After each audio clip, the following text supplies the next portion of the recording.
అనుకుంటున్నా. సో మీరు అన్నారు వైఎస్ భారతిరెడ్డి గారు ఇంట్లో ఎంతమందికి పిల్లలు ఉంటే అంతమందికి అమ్మఒడి ఖచ్చితంగా ఇస్తామన్నారు. సరే ఫైనల్ గా వైఎస్ఆర్సీపీ ఒక రేషన్ కార్డుకి ఒక అబ్బాయికి మాత్రమే, ఒక అమ్మాయి కానీ అబ్బాయికి మాత్రమే అమ్మఒడి అనేది ఇవ్వడం జరిగింది. కాకపోతే అప్పుడు వైఎస్ఆర్సీపీ ఒక్కరికి 15,000 అమ్మఒడి ఇచ్చారని ఒక అరాచకం స్టార్ట్ అయ్యింది. సో ఈ సంక్షేమ పథకాల వల్ల చాలా వరకు ఏపీ నష్టపోతుంది, ఇది ఒక బీహార్, ఇది ఒక శ్రీలంక అవుతుంది అని అన్నారు. చాలా వరకు ట్రోల్స్ కూడా అవ్వాయి జగన్మోహన్ రెడ్డి గారి మీద.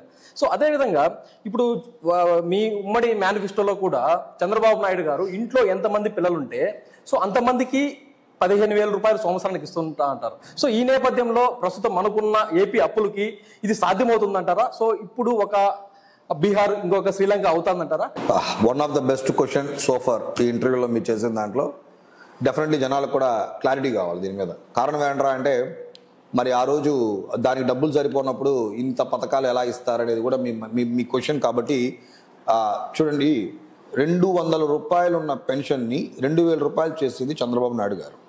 అప్పుడు రాష్ట్రం అప్పుల్లోకి వెళ్ళిపోయిందా అంటే అప్పుడు కూడా పెన్షన్ అనేది అప్పుడు కూడా ఇచ్చారు. 200 నుంచి 2,000 రూపాయలు చేశారు ఒకేసారి.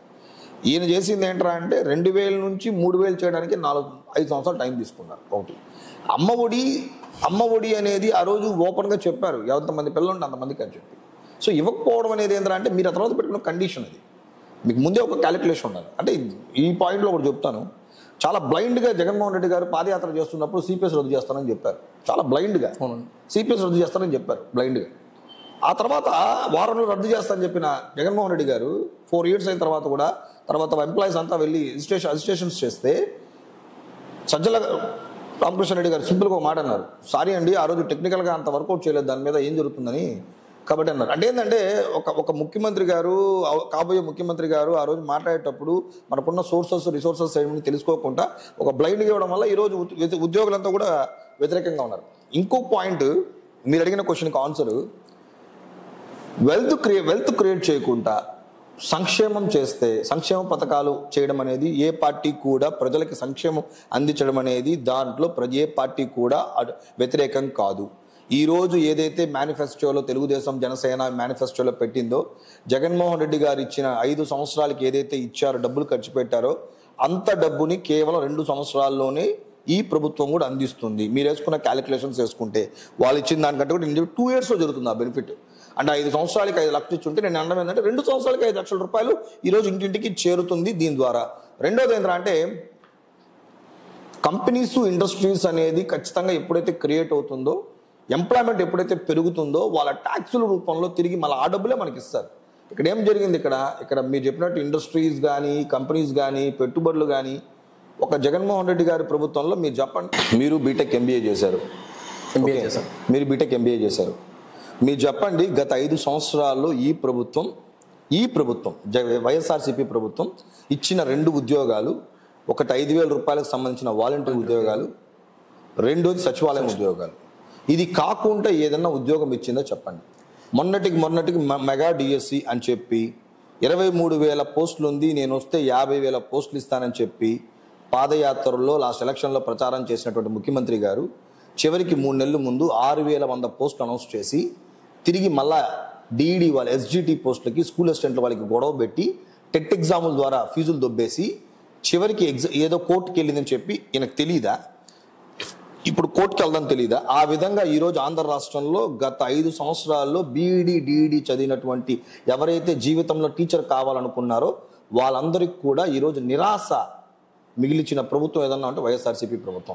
పోలీసులకి 6,500 పోస్టులు అన్నారు. మీరు చెప్పండి, మీకు తెలిసిన. ఓకే అండి, ఇప్పుడు మీరు అన్నారు కదా 2019లో వైఎస్ జగన్మోహన్ రెడ్డి గారు వచ్చి కేవలం వాలంటీర్లు అదేవిధంగా సచివాలయాలకు మాత్రమే ఉద్యోగాలు ఇచ్చారు అంటున్నారు. సో 2014లో చంద్రబాబు నాయుడు గారు మేనిఫెస్టోలో జాబు కావాలంటే బాబు రావాలి అన్నారు.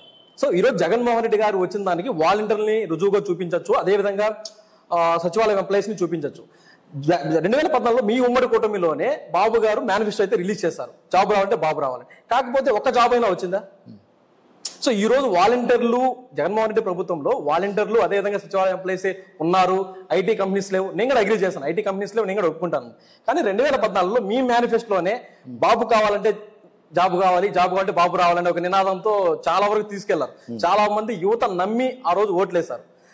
అట్లా నమ్మి ఓటేసిన వారికి ఎటువంటి ప్లాట్ఫామ్ అందించారు 2014లో? 2014లో మనం గవర్నమెంట్ ఫామ్ చేసే టయానికి ఆ టైంలో క్యాపిటల్ సిటీ అనేది లేదు ఆ రోజు ఏపీలో. సో క్యాపిటల్ సిటీ లేనప్పుడు డబ్బులు ఎక్కడొచ్చి ఎవడ పెడతాడు? బట్ అప్పటికి కూడా చంద్రబాబు నాయుడు గారి మీద ఉన్నటువంటి నమ్మకంతోనో లేకపోతే ఆయనకున్న అనుభవంతోనో అమరావతిలో ఆ రోజు ఒక 30,000 ఎకరాల ల్యాండ్ పుల్లింగ్ తీసుకొని ఆ రోజు స్టార్ట్ చేయడం జరిగింది, క్యాపిటల్ సిటీ స్టార్ట్ చేయడం జరిగింది. So at the same time మీరు అన్నట్టు డిఎస్సి పడలేదంటారా? ఆ టైంలో పోలీస్ జాబులు పడలేదంటారా? డిఎస్సి పడింది, పోలీసుల జాబులు పడింది, ఏపీపీఎస్సీ స్టాఫ్ సెలక్షన్స్ కమిషన్స్ పడింది. మోర్ ఓవర్ అమరావతిలో ఎంతో మందికి అప్పటికప్పుడు హైకోర్టు అనేది మీరు వెళ్ళి చూడండి అమరావతిలో ఎలా ఉంటుంది హైకోర్టు. సో ఇక్కడ మేము ఆరిన్ అలయన్స్లో ఉన్నాం కాబట్టి అప్పుడు ఆయన చేసిన దాన్ని మేము చెప్తున్నాం అంతే, అది చెప్తున్నాము. ఒక టైంలో డిఫర్ అయిన దానికే బయట వచ్చి మా అధినేత గారు బయటకు వచ్చి ప్రశ్నించడం కూడా జరిగింది. సో బట్ సరే మీరు అన్నట్టు ఓకే కొంత సాటిస్ఫాక్షన్ లేదు సార్, 50% సాటిస్ఫాక్షన్ లేదు కాబట్టే కదా మీకు ఓటేశారు జనాలు. జనాలు ఎందుకు జగన్కి ఓటేశారు? 151 సీట్లు ఆంధ్ర రాష్ట్ర చరిత్రలో ఎప్పుడైనా వచ్చిందా? ఎందుకేశారు? ఆ రోజు జగన్మోహన్ రెడ్డి గారికి ఓటేయడానికి వ్యతిరేకత అనేది ఏమీ లేదు. బాగా గుర్తుపెట్టుకోండి. 171 సీట్స్ ఎందుకు వచ్చిందంటే జగన్మోహన్ రెడ్డి గారి మీదకి పబ్లిక్ దగ్గర చెప్పడానికి ఏం లేదు, స్కోప్ ఏం లేదు చెప్పడానికి. ఒకే ఒక పదం చెప్తున్నారు జనాలు. ఏం యూజ్ చేస్తున్నారా అంటే అవినీతి పరుడు, 1,00,000 కోట్ల అవినీతి, 14 నెలలు జైల్లో ఉన్నాడు అనేసి. ఇది 2019 బిఫోర్ ఎలక్షన్స్కి వెళ్లే ముందు ప్రతి పార్టీకి కూడా అవకాశం లేదు జగన్మోహన్ రెడ్డి గారి మీద ఏం మాట్లాడాలో. ఈరోజు 2019లో జనంలోకి మేము వెళ్ళేటప్పుడు మాకున్న స్కోప్ ఏంట్రా అంటే ఎందుకు జగన్మోహన్ రెడ్డికి ఓటు వేయకూడదు అన్నప్పుడు మీరు చెప్పిన సిపిఎస్ రద్దు. రండి రోడ్లోకి వెళ్దాం, ఒక రిటైర్డ్ ఎంప్లాయీతో మాట్లాడతారండి ఒకసారి. ఇప్పటి వరకు రిటైర్డ్ ఎంప్లాయీకి కనీసం గత 5 సంవత్సరాల్లో ఒక్క డిఏ కూడా పెరగలేదు. 5 డిఏలు ఇస్తానని చెప్పి కనీసం డిఏ వేయలేదు. శాలరీస్ చూడండి ఒకసారి. అంతెందుకండి మీరు వెళ్ళి ఒక రిటైర్డ్ ఎంప్లాయీస్ ఒక ప్రావిడెంట్ ఫండ్ ఏదైతే ఉంటుందో ఆ అకౌంట్లో బ్యాలెన్స్ చెక్ చేయమని చెప్పండి చూద్దాం. ప్రావిడెంట్ ఫండ్ డబ్బులు దొబ్బేసింది గవర్నమెంట్. రిటైర్డ్ ఎంప్లాయీస్ దగ్గర ఉన్న ప్రావిడెంట్ ఫండ్, గవర్నమెంట్ ఎంప్లాయీస్ ఉన్న పిఎఫ్లు తీసారు. వాళ్ళు ఇంకా 1 ఇయర్లో రిటైర్మెంట్, ఇంకా 3 మంత్స్లో రిటైర్మెంట్ అన్నప్పుడు వెళ్ళి చెక్ చేసుకుంటున్నారు పిఎఫ్ అకౌంట్ డబ్బులు లేవు ఈరోజు, డిఏలు లేవు. ప్రతి రిటైర్డ్ ఎంప్లాయీ నుంచి గవర్నమెంట్ ఎంప్లాయీస్ వరకు ప్రతి ఒక్కరు కూడా లాస్ట్ టైం ఒక్క ఛాన్స్ అని చెప్పడానికి వేశారు. బట్ ఈరోజు చూసుకున్నట్టయితే ఆ పరిస్థితి లేదు ఇక్కడ. సో కాబట్టి ఆ రోజు వేయడానికి రీజన్, ఈ రోజు మాకు అడగడానికి రీజన్స్ చాలా ఉన్నాయి. సార్ ఇక్కడ నుంచి వైఎస్ఆర్సీపీ అభ్యర్థి